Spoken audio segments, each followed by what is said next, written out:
Hey everyone, it is so good to be with you today as we continue and walking through the Beatitudes together. And today we're going to be looking at Jesus' statement in Matthew chapter 5, verse 8, where we read, "Blessed are the pure in heart, for they will see God." Now, before we really dig into this, I'm curious if any of you enjoy grilling food on a barbecue. I am very much a rookie at the grilling game.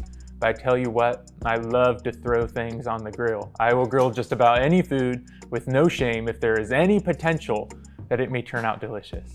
Those of you who have been grilling for some time know that it takes some practice to learn your grill. It takes multiple attempts to be able to grill your steak exactly how you want it to turn out every single time. Grilling takes constant practice to get better.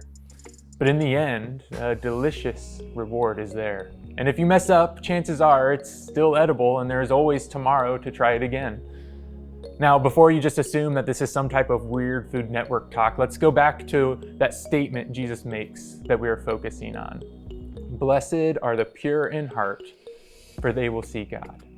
I don't know about you, but when I hear this, my first thought is, well, who is pure at heart? What does that mean? What does it mean that they will see God?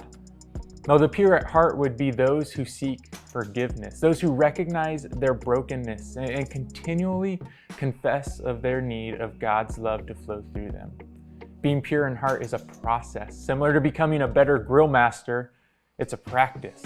To be pure in heart, or to be inwardly clean, we must hold faith in God's provision over our lives as we continually acknowledge and confess of the brokenness of ourselves. And why do we say this? Because as Jesus says, then we will see God. What Jesus is saying here is that when we practice living in a way that is pure, living in a way that pursues faith in God above all else, we get to share in the love of Jesus. We get to see God flow through our lives. We get to see the love of Jesus impact those around us. See, as Christians, we believe that Jesus lived a pure and sinless life.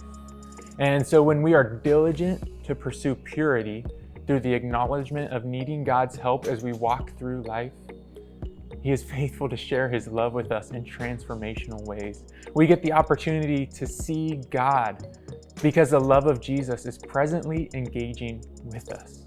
And this is such an amazing truth that we hold on to as Christians because we believe that Jesus will be with us through every season. And in seasons of joy, He will be celebrating with us. And in those times when you feel like you have made the biggest of mistakes, Jesus will walk with you.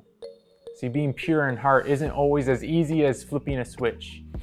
Often it's a process. It takes time and diligent practice to humble ourselves before God and seek to be more like Jesus in the midst of the world we find ourselves in.